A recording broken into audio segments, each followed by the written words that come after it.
All right. Good morning, everyone. Welcome to Thursday, second last day of class. How does it feel? Adel, you're not saying anything, but I'm going to interpret the expression on your face as it'll be great when it's over. Right? Wrong? Yep. So? Okay. Nicholas, how you doing? What's that? Yeah.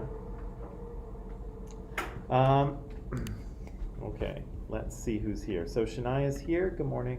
Good morning, Shania. Abby's here. Good morning, Abby.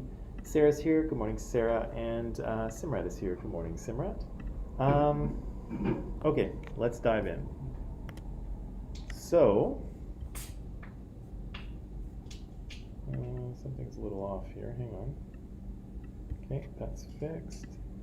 That looks okay. All right. Right. So, where were we yesterday? Oh, yes.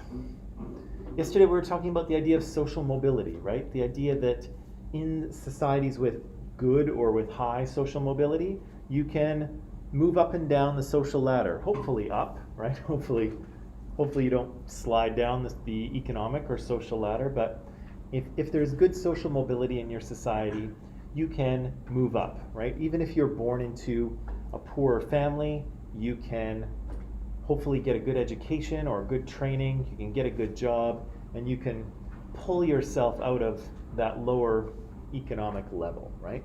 Societies that do not have good social mobility, that's much more difficult or maybe even impossible, right? And so, on the extreme end of that spectrum, you could think of, caste system India from the past, where people were kind of born into a certain caste and you kind of couldn't get out of it. You married someone of your caste, you did the job of people in your caste, and you were kind of stuck there, right?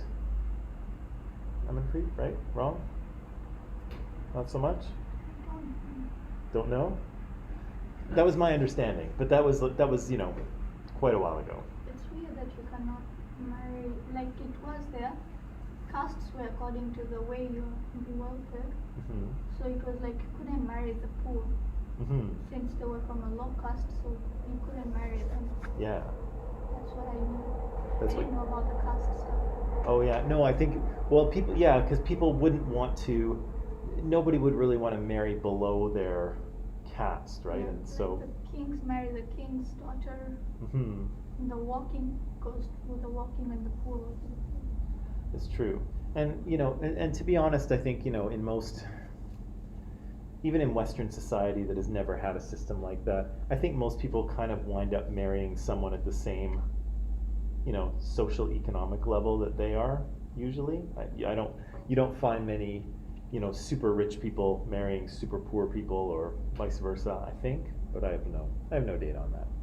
Anyway, social mobility. So we were talking about that because we were talking about poverty and what keeps people in poverty. Is anyone paying attention to me here, or anyone? Okay.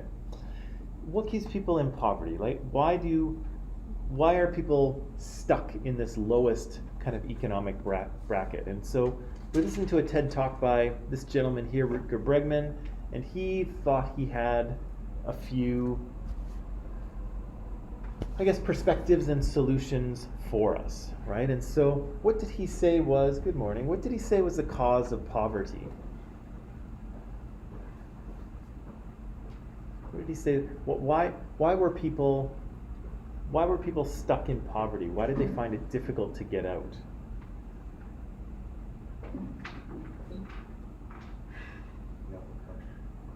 What's that? They have a lack of cash, and how does that affect them? They become desperate and it affects their way of thinking. Yeah, it does. What term did he use to describe that? Scarcity mentality. Yeah, scarcity mentality. So again, when humans perceive there to be not enough of things, whether it's money in the bank or food in the fridge or whatever it is, humans start to get nervous, right? And their focus narrows and they start to, make decisions that maybe are very good for the short term, but not very good for the long term, right? And so he said they did a study in India with some farmers that, sold their harvest at harvest time, and so they got most of their money for the year in one big chunk, right? So they were rich at one point in the year, poor at another time of the year. They did IQ tests at both times, and they found that the farmers actually scored higher on IQ tests after the harvest when they were the wealthiest, right? And again, there's probably some issues with this study. IQ tests are questionable in terms of what they measure. They're also IQ tests people don't score identically on IQ tests across cultures. IQ tests are they're intelligence tests, but they're also, what's the word I'm looking for? Well, they're produced by a certain culture, right? They're produced by Western culture, and so they represent the manner of Western thinking, and so people from Western cultures and countries tend to score better on IQ tests because the test is created from the perspective of white culture, right? So again, whether to the degree to which the IQ test was, a accurate measure of people's intelligence or of these people's intelligence is questionable, but still, the point is that people don't make good decisions when they perceive that there's not enough of what they need to survive, right? Their focus gets very narrow, and they look at meeting their short-term need, not at meeting the long-term one. And so his solution? What's the solution to this? What's that? Basic income guarantee or universal basic income. There's a few different words for it. It all means the same thing. How does that work? How did he propose that to work? It keeps everybody from going below the poverty line. Right. And so if we set the poverty line at $20,000 a year in Canada, what happens if you go below that?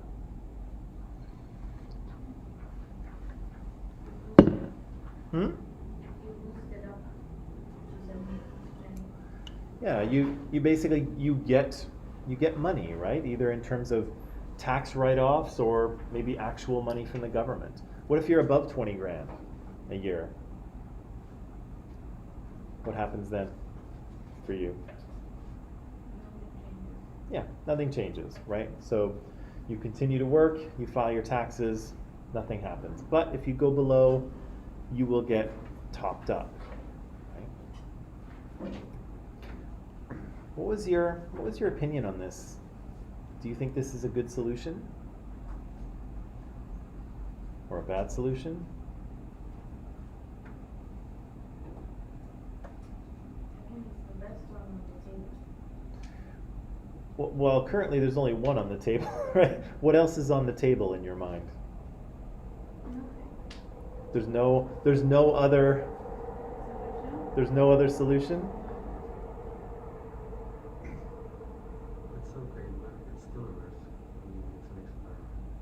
We don't know whether it'll work or not. It's true, right? And we do have experimental data from Dauphin, Manitoba, right? We saw that they actually, for 4 years, they tried this out. When was that? When was it? 1974. It's 2020. No, it's 2021. Do you think that the fact that was 46 or 7 years ago makes a difference? How so? I mean, nowadays there's a lot of things that how do I say this? Like a lot of things that people want, like for example, brand names, brand shoes, and all that. Back then, it was simple. It was simpler back then. Yeah, that's probably fair to say. It's probably fair to say. I think people are more What's that? More, Stuff that people want to buy? yeah, they're more impulsive, is that right? Impulsive, maybe, Or no? or consumerist. But also before you could get more for lesser money. Now it's a lot of money for small. Sometimes, like, what are you thinking of specifically? So my dad keeps telling me, like he back then, he'd have a coin like a 5 coin, and you could buy bread and milk and eggs and still have change Yeah, with 5 shillings. yeah. 5 shillings. Now with 5 shillings, the most you can get is a lollipop. Well, well, and part of that is inflation as well, right? So, my dad used to buy chocolate bars at the store for 10 cents when he was a kid. I didn't. When I was a kid, they were about 75 cents when I was like a young kid. And then I saw them go up to $1, and then where are we now for like a chocolate bar? Are we like $1.50? Yeah. So I mean, your kids will be paying $2. So I mean, things do go up in price for sure, and there's probably a lot more products out there to buy, and it's much easier to buy things than it used to be, right? I can go shopping right now with my phone, right in class. I can have something sent to my door, right? In the past, you couldn't do that. It's a bit of a risk, yeah, because it would be a full scale. We'd be putting out a lot of money, right? And we wouldn't really know how it was going to work. So what are the other options, do you think, for getting, or should we leave them there? In Portugal, when they legalized all drugs, the number of people in poverty reduced. I don't know the correlation there. Interesting. That's interesting.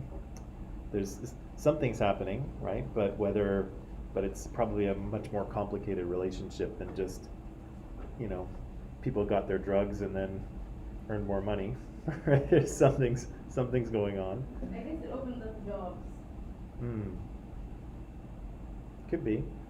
Probably did, right? When you legalize drugs, you need people to manufacture them and people to distribute them, and that actually creates, and you can tax the heck out of it, right?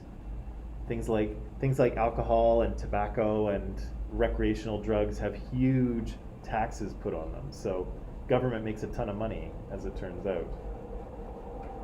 But is this a good idea?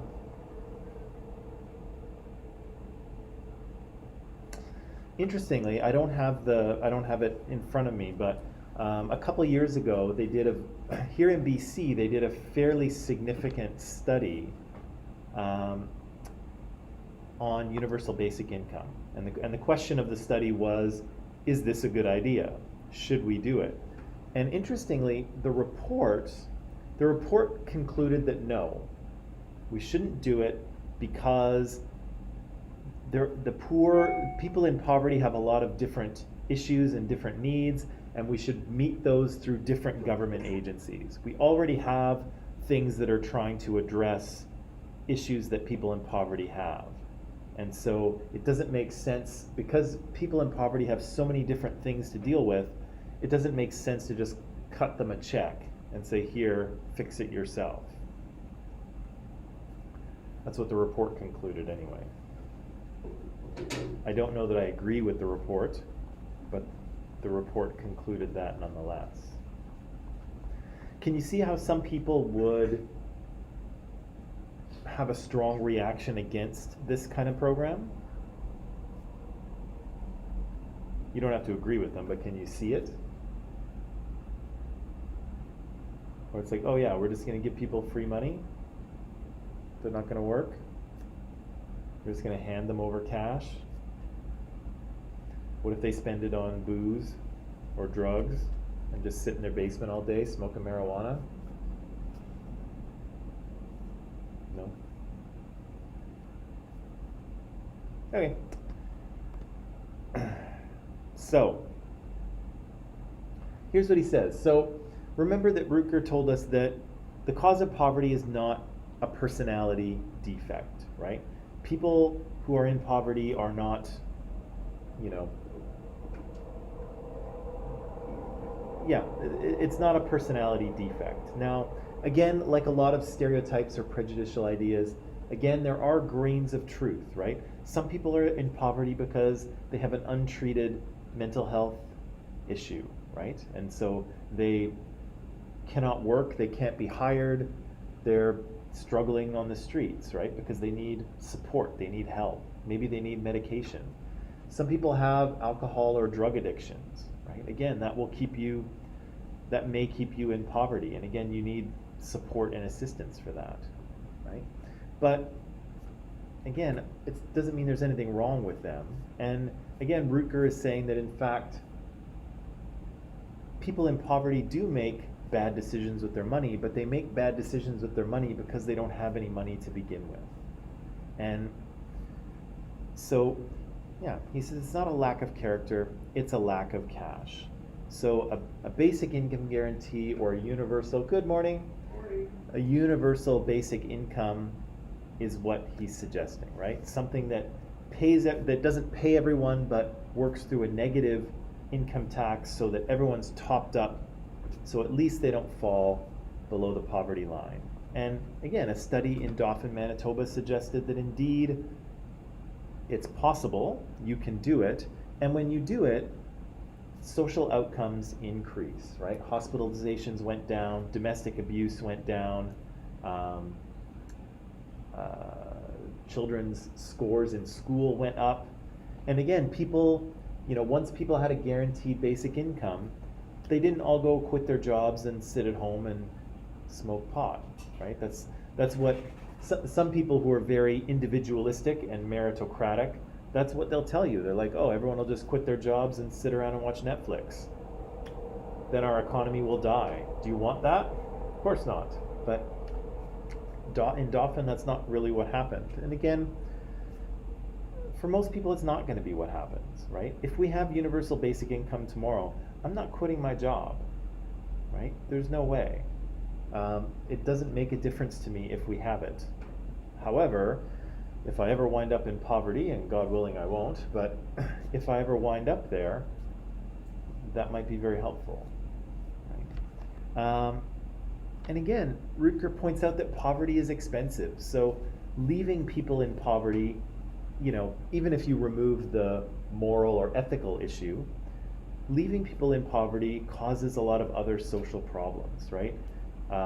Increases in hospitalizations, instances of domestic violence are expensive and destructive, mental health issues, funding for shelters and for food banks and things like that. All of those things aren't people who are living in poverty and don't have enough money and turn to crime, right? Then you have to pay police and you have to pay lawyers and you have to set up jails and keep people in jails. All of that stuff costs money. So it's not as if, doing nothing costs nothing, right? Doing nothing actually still costs a bunch of money anyway, right? So he's saying that we could actually solve this problem and sort of ease the suffering of people in poverty, and it might actually be cheaper to do it that way, right? It might actually be cheaper to do the right thing. But again, do people want to do this? Because again, people in poverty are in the minority, right? And so it's really going to come down to the middle part of society saying that yes, we want this, not the poor. Now, if we decide not to do anything like this, if we decide, you know what, it's too expensive, or we don't want to do this, we don't think it'll work, or maybe we kind of buy into the ideology in society where we say, good morning, where we say, you know what, people have to work hard. If you're in poverty, you just need to get a job and work hard and make money, right? Don't come whining to me about you have no money and it, influences your bad decision making. Don't give me all that stuff. Just get out there and get a job, right? Let's say we feel that way. So the question then is, if we kind of leave things as they are, what are the effects of economic inequality, right? What are the effects on a society where people are there's an increasingly bigger gap between the richest people and the poorest people?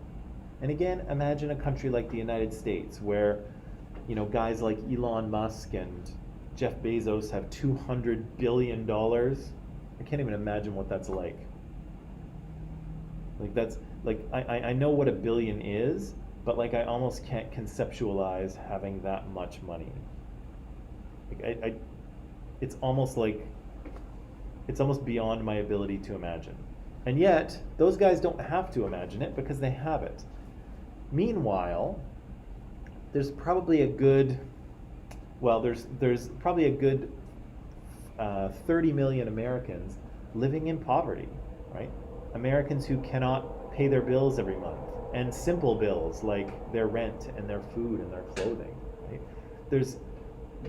There's probably hundreds of thousands of people living on the streets in the United States. Meanwhile, these guys have, again, more money than I can even imagine, and I can imagine quite a bit.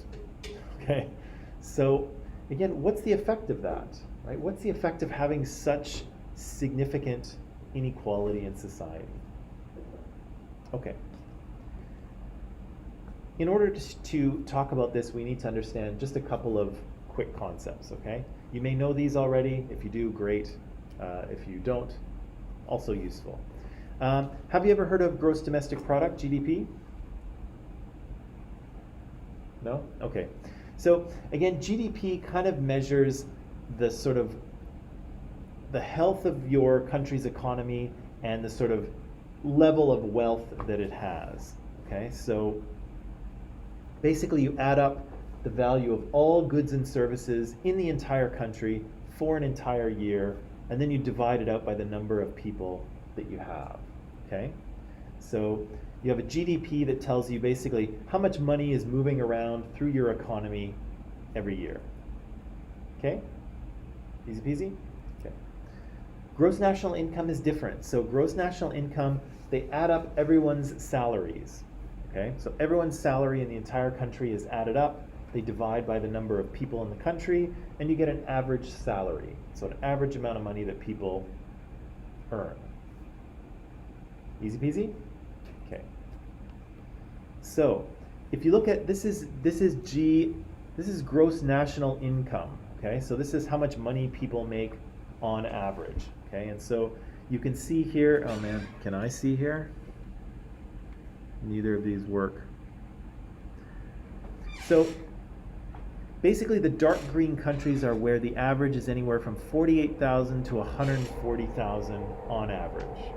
Okay, so again, some people are pulling that average way up. But you can see that the countries where people make the most money on their paycheck are probably the countries that you would expect, right? I'm kind of looking here and I don't see too many surprises in terms of which countries are green. Okay? And so again, as you move down, you can see that people make less and less money per year. The lowest one is $1,450 down all the way down to $600 a year.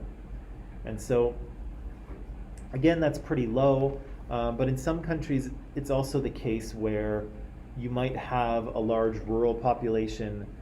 People might be farming, doing their own farming. They might not actually earn a lot of money, but they might not actually use a lot of money either, and so they don't get captured by the sort of by a gross national income measure. So sometimes it's not quite as bad as it looks, but again, this is a pretty unequal world, right? Some countries, people are earning a lot of money. Some people's countries, not so much. Here's GDP. Okay, so again, gross domestic product, all the goods and services in the country added up, sometimes divided by the number of people, sometimes just left as a dollar figure. And so, again, I don't know that there's too many. What was China like in the last one? Oh, interesting. Okay.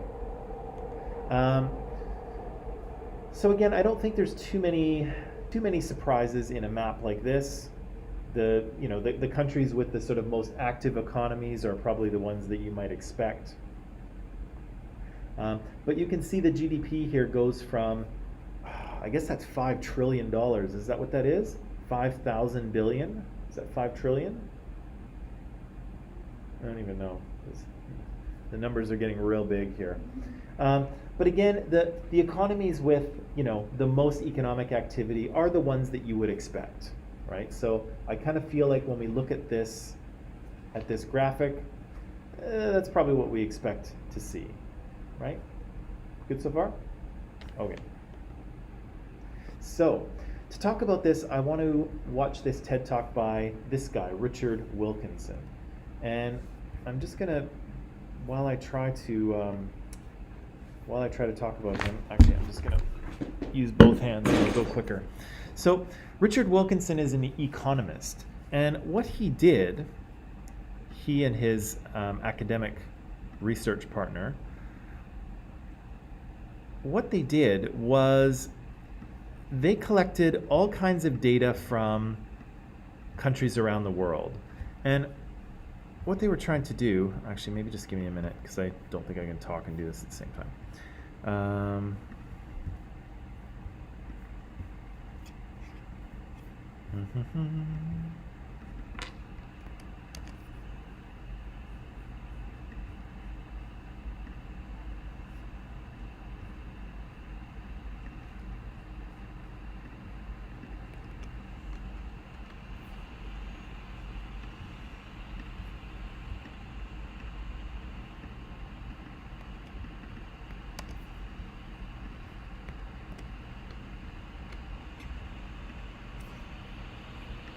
Right. Oops.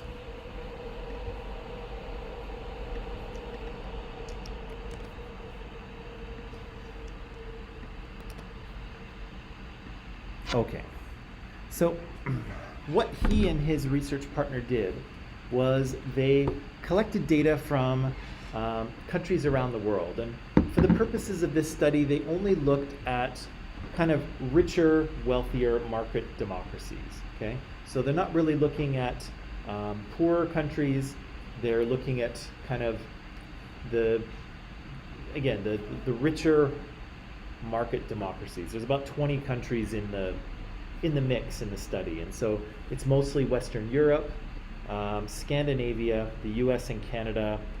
I think Philippines are in there. Maybe Australia, New Zealand are in there. So kind of the countries that were in the black or in the green in those earlier maps I showed you.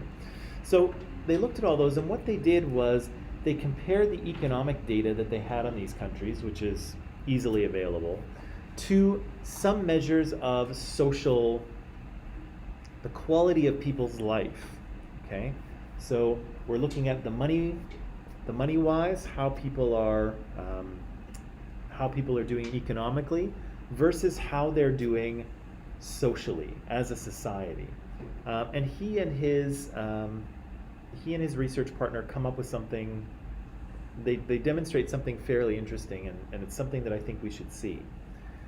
So we'll watch the video, and again we'll answer these questions. Again, TED Talks are arguments, right? And so Richard Wilkinson is going to make an argument to you. He's going to try and convince you that something is the case. And so we have to determine what his argument is and do we believe it. And then number two, how does he suggest that we solve this problem that he's identified? Okay? So online people, I'll turn you loose. Go watch the video. The link is in Microsoft Teams. We'll do the same in class here, and then we'll come back and talk. Okay? So we'll see you in just a little bit.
Okay, so what on earth is Richard talking about here? What is his argument?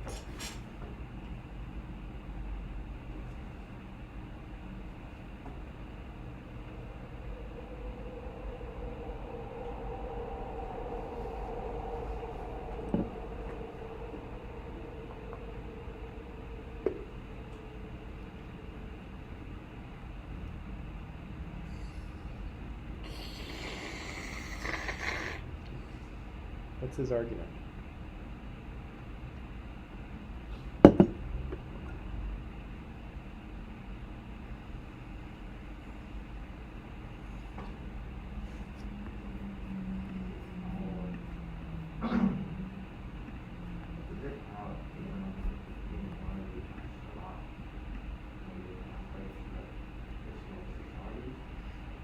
Yes, I think so. So economic inequality has a lot of destructive effects on societies, right? And specifically, it's economic inequality where? Because there's one more little important piece to what he's saying. Where is the economic inequality? What's that?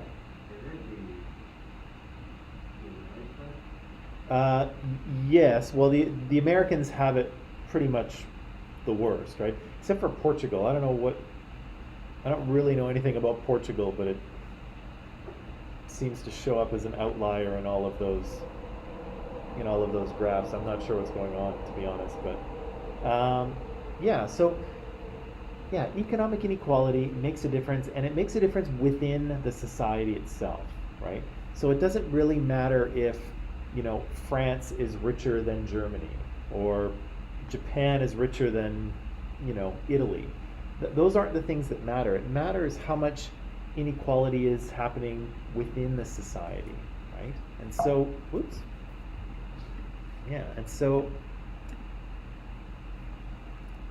so he's talking about here, again, not gross national income or not gross domestic product. He's not talking about how rich a country is.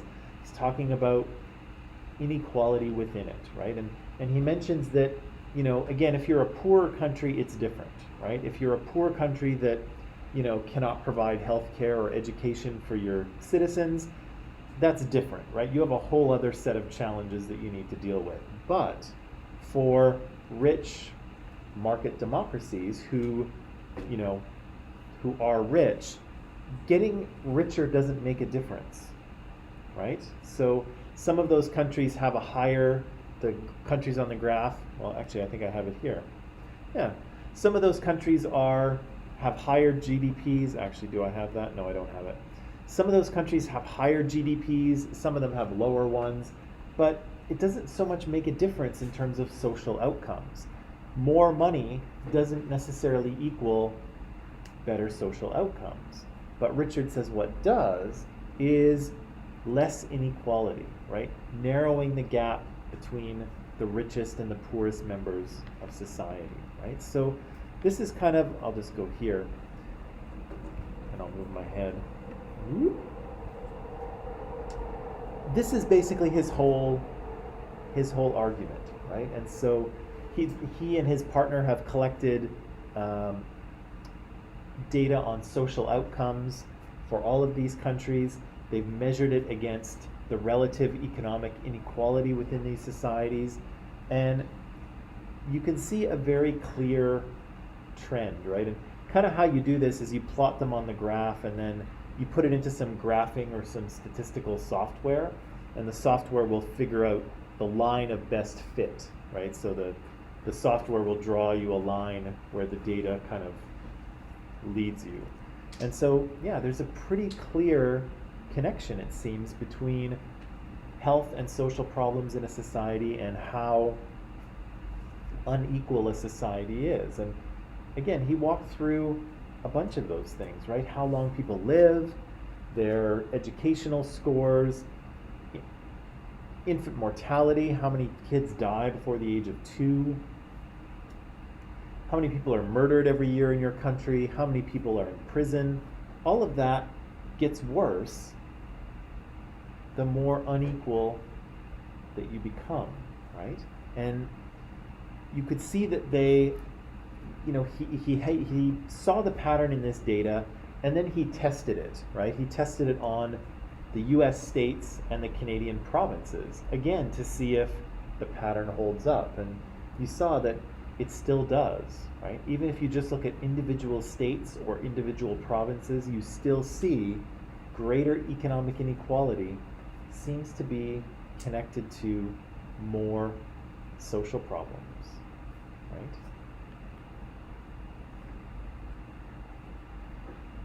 And then, of course, he points out this. He says that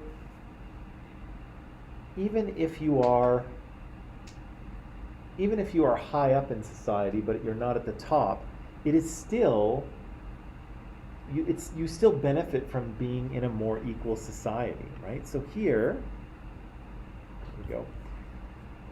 So he showed us this graph. This is infant mortality, right? So how many children die before the age of 2?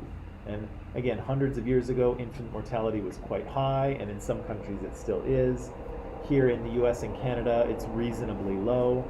But as you can see, infant mortality is still affected by economic inequality. And even if you are at the highest sort of economic level of British society, right? So even if you're in that high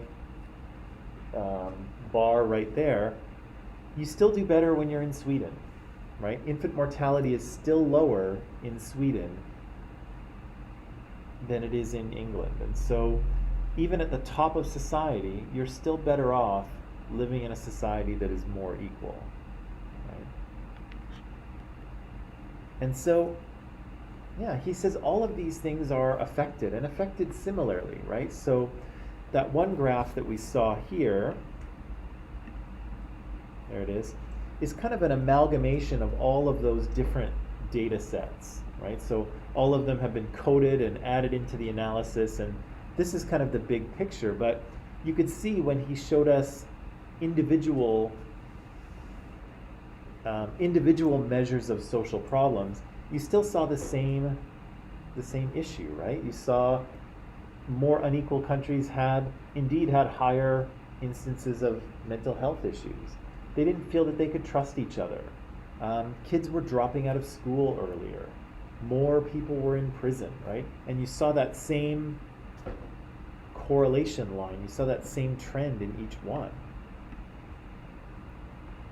And so, yeah, all of these things are happening as a result of inequality. And why does he say this is? What did he suggest as an explanation for why inequality creates problems like this? He didn't explain everything, but he suggested one thing, I think.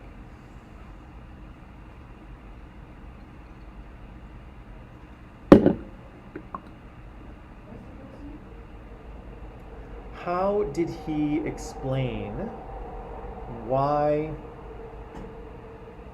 these social problems were a result of economic inequality? What was going on?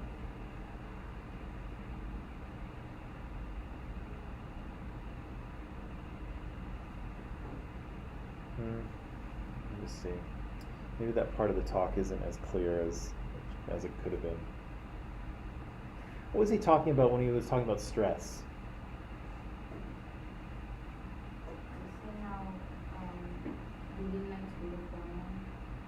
Right, and there were some studies that were done, and what did those studies demonstrate?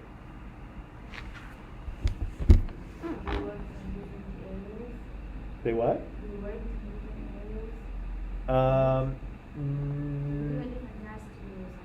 Right. So they did so psychological studies where they give people tasks to do, right? So they get a bunch of, usually university students are the ones that volunteer for these tests.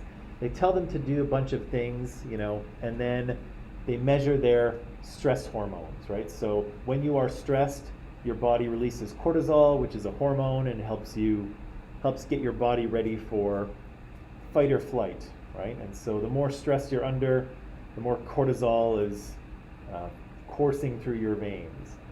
And so they did this study and they found that the most cortisol is released when we are doing tasks that have social evaluative threat, right? So tasks where other people are judging your performance, right? Tasks where you are, up in front of people doing something and everyone's kind of watching you. Right? Does anyone like public speaking? Does anyone like speaking in front of large groups of people? No? Well, you're not alone. You remember early on when we watched those clips of Seinfeld? The guy in the show, Jerry Seinfeld, he did stand-up comedy as well. And one of his little bits is talking about that people's number one fear is actually public speaking. And then he said their second greatest fear, statistically, their second greatest fear is death. Public speaking, people fear public speaking more than they fear death. And so he says in his little comedy thing, he says, so statistically speaking, if you're at a funeral, you'd much rather be the guy in the casket than the guy giving the eulogy. Which is funny, but it's true, right? And so he kind of connects this idea to the fact that the greater inequality that's in society, the more you feel judged, right? The more you feel that are people who are above you, that have more status, more power, more money, and the further that gap is, the more you feel less than, right? The more you feel like, the more you feel like you're not good enough or less than or judged or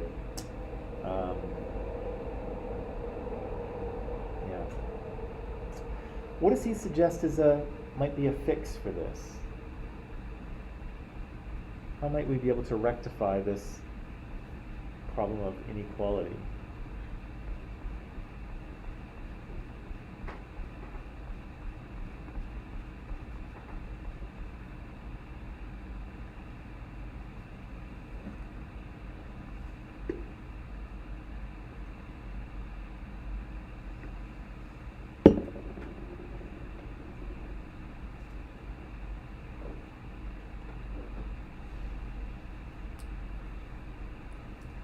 How do I fix it? It was almost the last thing he said, almost.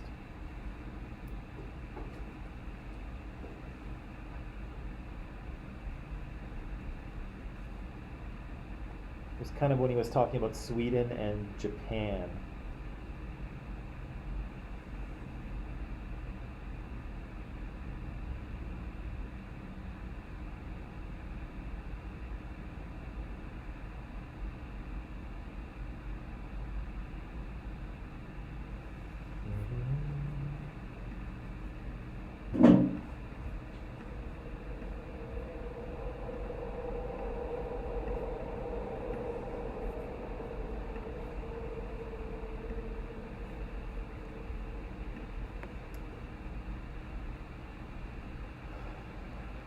Okay, everyone's just going to look down and pretend I'm not here. That's okay. What he suggested was that we can do this in two ways, right? And there's some government and public policy that needs to happen here. First off, we need to, he says, constrain incomes, right? So some of these, again, this is a problem that we saw earlier with those 5 reasons for economic inequality, and one of them was the rise of superpowers, right? Some of these larger companies have salaries that are absolutely massive, right? And we have executives and CEOs making, gigantic bonuses, right? Even if they don't succeed, they still get a massive bonus, right? And so he suggests that maybe we need to find a way to rein that in, to restrict it. But he also said taxes are a good way to do it as well, right? We can tax people who are richer, and we can make people more equal. Even if they make tons and tons of money, we can just tax them more. And he mentions that That's what countries like Sweden and Norway and Denmark do. They actually have, their taxes are actually quite high, higher than in, definitely higher than the US, definitely higher than Canada. But as a result, they're able to pay for a lot of social programs, right? Pensions, mental health supports, free university, all kinds of things, right? And that's what helps their society become more equal, and it also contributes to greater social mobility, right? We said that, if you were born into a poor family and you can't afford to go to university, then how are you going to climb your way out of poverty? It's going to be difficult, right? But if you live in a country where university is free, then all you have to do is study hard, right? And if you have the grades, you will get in. You will get to go to university. And so that sort of social mobility is funded by taxing people at the highest part of society, right? The people who are the Jeff Bezoses and the Elon Musks and the Nikes and the FedExes, who apparently aren't paying any federal tax, if Bernie Sanders is correct. So he's saying there are solutions to this, but there also needs to be political will. Scotty, what were you going to say?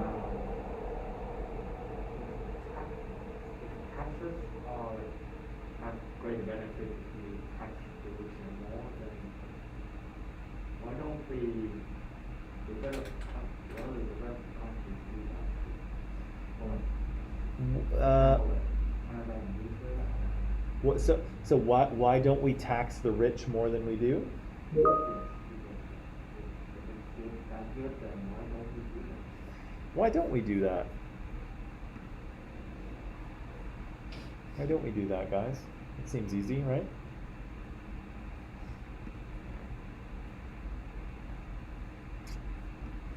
Why don't we just tax the rich?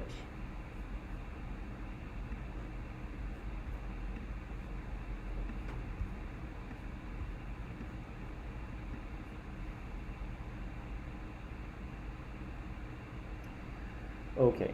The reason why is it's difficult. It's not difficult to tax the rich, but the problem is that rich people are in the dominant group in society, and most of the government is rich too. If you look at U.S. Congress and the U.S. Senate, you will find that all of those people are super wealthy. Okay, like they have lots and lots of money. And so, again, they have lots and lots of money. All of their friends have lots and lots of money.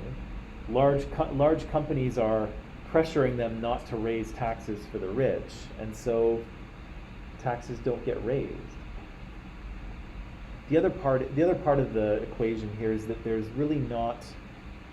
No, is that really true? No, I don't think that's true. I'm not going to say it. The reason is that, again, rich people are in the dominant group, and they have more social, political, and economic power, and so they can influence society in the way that they want to. Unfortunately, it's a complicated situation, but it's also a simple answer. Okay, people. I'm going to end class here today. All we have left to do is just tie up a little bit with classism. We'll do that tomorrow. I have a brief summary for you tomorrow on the entire course, and then we'll be done. So that's all for today. Pack it up. Have a nice afternoon, and I'll see you tomorrow, or I'll see you in 20 minutes.